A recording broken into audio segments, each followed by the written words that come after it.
What's going on YouTube? This is Ryba back at the bench, and today I've got another cut or carry knife review, another fixed blade, which is a recent interest of mine. So this is the Spyderco Mule team, and this one is in SRS 13 and SUS 405, which are steel types, if you did not know. So let's get into the review. So let me go ahead and give an overview of this knife, because as you can see on the table, it's pretty interesting and a little bit different. So this is the knife for review. It does not come with anything else on the table. So this is a sheath that Spyderco makes for it that I have, and I will talk a little bit about. And then these are some scales that I purchased separately that I will talk about. So the Mule team, and this is going to be a little tricky to pick up safely because as you can see, it is just the knife blank. Let me just slide it over here. So the Mule team is in some ways a project knife or a kit knife. So the idea here is trying something with the steel that's a little bit different, a little bit new, but also giving the opportunity for all kinds of different handles for the person. So really the possibilities are endless here. You could do a wrapped paracord handle, you could do a wrapped leather handle, you could make your own wooden knife scales, which I've done many times, or you could 3D print scales like these, or purchase from another company, G10 scales or something like that. There's tons of holes drilled in here, both for wrapping and also attaching scales. And so there's all kinds of things you can do with that. And so it's really, really neat, I think, to see a knife maker like Spyderco sell just a blank like this, where there are so many different opportunities for people to do. So the other interesting thing about this knife is you can see there are two types of steels listed here, but you also see this line going up the edge of the knife here. So there's actually 3 sheets of steel. So you have, I believe it's SRS 13 on the inside and then the SUS 405 on the outside. So it's kind of a steel sandwich. So 3 layers of steel, and the middle one, as you can see exposed, is that SRS 13. And so you get kind of all the different qualities of those 2 steels, just exposing one for the sharpened area. I am not a steel nerd. I'm just an idiot. I don't know a ton about steel, so I'm not really going to focus on that today, but it is a really interesting concept and something that's pretty neat.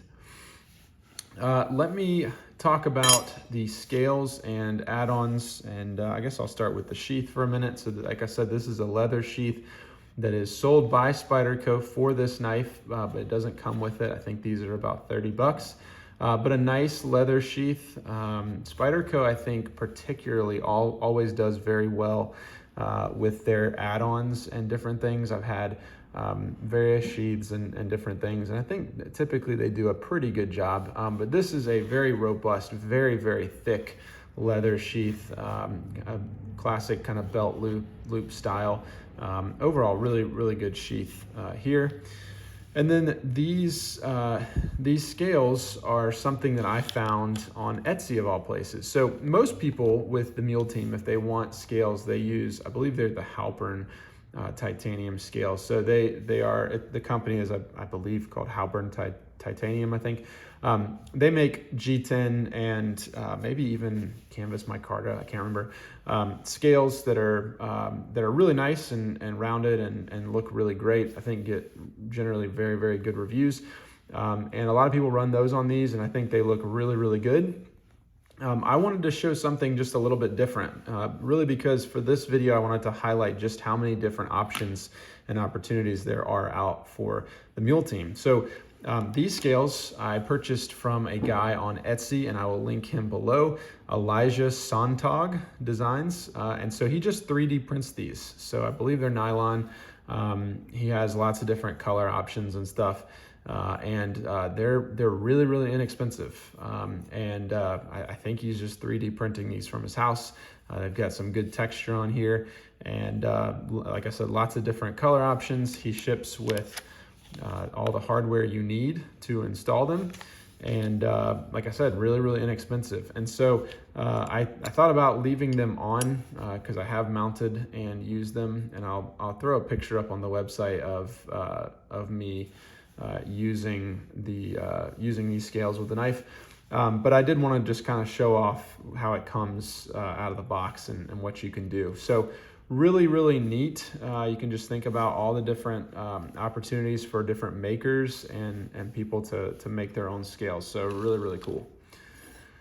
All right, but you came here for the knife. So let's do just a very quick size comparison. So I grabbed the More knife just to give you that reference, because everyone should know how big that is. But if not, you probably know the PM2. So the PM2 is actually a decent bit larger. Sharpened blade length is about the same. The Mule team's maybe a little bit more.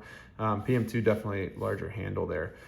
So there's your size comparison.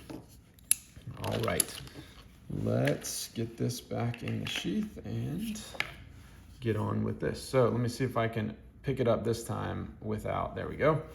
All right, so my likes about the Mule team. So one, I love the kit knife approach. I love the blank. I have, over the years and more years and years ago, I would buy knife blanks and just experiment on them. And actually, and this is complete luck of the draw, and not because I had prepped this, but I actually have one of those right here because I got out my fishing stuff to take my daughter's fishing later, and found this fillet knife that I made. So this was a knife blank that I bought years ago. You can see it's all cut up and stuff, and I didn't really know what I was doing. But this is just a maple handle that I made years ago. Put a similar, sorry, I'm thinking of the Open L. Put a similar little bevel there. So not great work by any means, but it is held up. I mean, this is probably, I don't know, 7-8 years old at this point, and it's held up well. Has been used to clean trout and all kind of things. So this was an interest of mine, and this is a sheath that I also made, which is not perfect, but I like it. So knife blanks and things like this were an interest of mine years ago. I find the idea of taking a knife like this and really making it your own very attractive. And so I love that about this. I also used to wrap lots of knives like these with paracord and do that kind of thing. And I think that's a great knife handle as well. And you can change out those colors and different rope styles and stuff. So really, really cool. I really like that aspect of it. The other thing, obviously, is that it's a Spyderco. And so you're getting this nice, big, flat grind, kind of a leafy style blade. Really, really slicey, fairly thin for a fixed blade like this. And everything that you would expect to come from a Spyderco, you are getting in this knife. Now, it's more of a kitchen knife, and I think the steel is better suited for a kitchen knife, and I think the blade is better suited. And I don't want to say just a kitchen knife, because it's not a kitchen knife, but more suited for slicing tasks like that than it would be like a bushcraft knife or anything like that. It's definitely not one of those. But it is very, very lightweight, both due to the fact that it's a pretty thin piece of metal, but also all these holes that you have drilled in. Obviously your Spidey hole up here, but then you've got all of these either for your scales to go on, or for your paracord to go through, or for your pins to go in. And so very, very lightweight, slicey, just fun Spyderco blade, which we all love. And then the Ergos are pretty good. So I showed you that it was quite a bit smaller in terms of the handle material than the PM2, but I don't really notice it. I think it's perfect. You may think it looks cramped over here, but it's really not. It doesn't feel that way at all. I have somewhat large hands, not huge, but that is very comfortable to me. The only thing I would say is that this hump is maybe a bit aggressive here, and that I feel like I would much rather be up here. But other than that, I think the Ergos are really, really good. And then the sheath I mentioned before, but I think that the sheath is also a really nice complement. I guess I should show it in the sheath, although it doesn't have a handle right now, so you're not going to get the full effect. But I think the sheath is really, really good, and for the price, definitely something that you should consider. Dislikes, it's not necessarily what I think of as like an outdoor knife, more of a kitchen or camp knife, and that's fine. That's totally fine. I think that's great, but just kind of know what you're getting into. The sandwich steel thing is new to me, so I can't call that a like or dislike, but obviously I'm very interested in how that ages and how that goes. So that's something that's not a dislike. It's more of just an unknown to me at this point. Yeah, I think that's pretty much it for dislikes. Overall, cut or carry, this is definitely a carry. I think this is an awesome knife. This particular model is being gifted to a friend of mine, but I would pick another one up in a heartbeat. That can obviously change over years of use, but right now, really big fan of this and just all the different options and possibilities that you have. Hope you've enjoyed this review, and I'll see you next time.